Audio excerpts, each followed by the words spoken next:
2024 लोकसभा चुनाव में बीजेपी नेतृत्व वाली एनडीए हैट्रिक लगाने का दावा कर रहा है। प्रधानमंत्री मोदी ने वैसे भी एक नारा दिया है, अब की बार 400 पार, जबकि खुद बीजेपी 370 सीटें जीतने का दावा कर रही है। इनके दावे में कितनी सच्चाई है, इसका अंदाजा तो बीजेपी के आला कमानों को होगी, लेकिन इसके इतर एक सच्चाई और भी है। वो सच्चाई है 2019 लोकसभा चुनाव की। पिछले चुनाव में 303 सीटें जीतने वाली बीजेपी ने 40 सीटें ऐसी जीती थी जहां जीत का मार्जिन 50,000 से भी कम वोटों का था। 30 सीटें ऐसी थी जहां बीजेपी का सीधा मुकाबला कांग्रेस से था, जबकि 2019 में बीजेपी के पक्ष में माहौल आज से बढ़िया था, जबकि 2019 की अपेक्षाकृत इस समय कांग्रेस की स्थिति में काफी सुधार हुआ है। ऐसे में इस बार कांग्रेस की परफॉर्मेंस में और सुधार हो जाता है तो कहानी कुछ अलग भी हो सकती है। आज हम अपने वीडियो के जरिए यही बताने की कोशिश करेंगे कि वो कौन सी 40 सीटें थी जहां बीजेपी के कैंडिडेट बहुत ही कम मार्जिन से चुनाव जीते थे। साथ ही साथ ये भी बताने की कोशिश करेंगे कि 400 पार नारे में कितनी सच्चाई है। आपसे गुजारिश है कि इस वीडियो को गौर से देखिएगा। तो आगे बढ़ते हुए उससे पहले आइए उन सीटों के बारे में जान लेते हैं जहां के बीजेपी प्रत्याशी कम मार्जिन से चुनाव जीते थे। इसमें पहली सीट है मछली शहर। यहां बीजेपी ने एसपी को 181 वोटों से हराया था। खूंटी में बीजेपी कांग्रेस के उम्मीदवार से 1445 वोटों से जीती थी।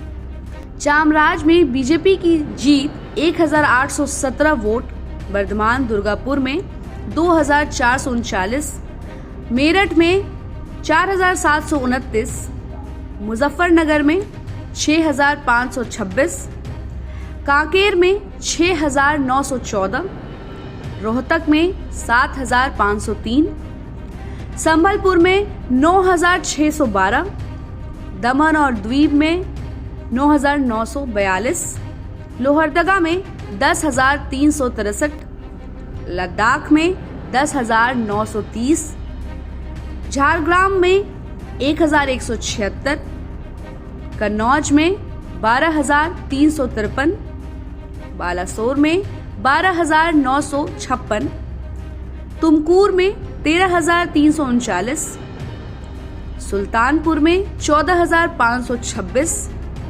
बैरकपुर में 14,857, बलिया में 15,519, मणिपुर में 17,755, बदायूं में 18,454, बोलांगीर में 19,516, बागपत में 23,502, भुवनेश्वर में 23,839, मयूरभंज में 25,256, कालाहांडी में 26,814, फिरोजाबाद में 28,781, बस्ती में 30,354, बालूरघाट में 33,293, संत कबीर नगर में 35,749, करीमगंज में 38,389, कोपल में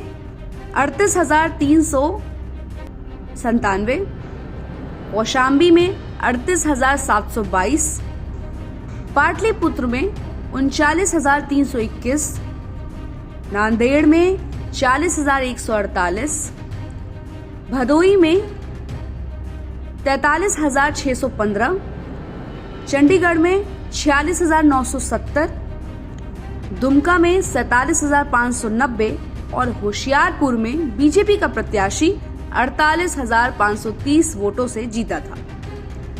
ये तो रही उन सीटों की बात और वहां जीते हुए वोटों का अंतर।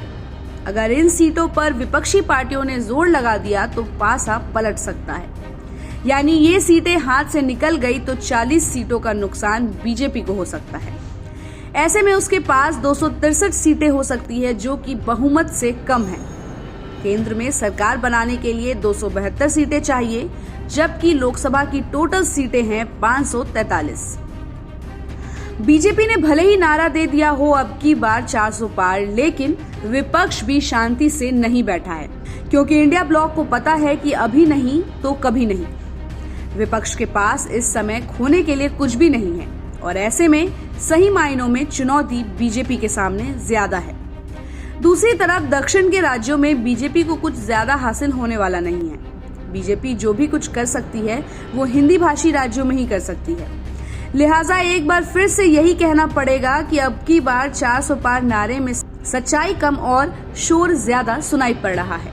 बाकी इस खबर पर आपकी क्या राय है, कमेंट करके जरूर बताइएगा और हमारे चैनल को लाइक और सब्सक्राइब करना बिल्कुल भी मत भूलिएगा।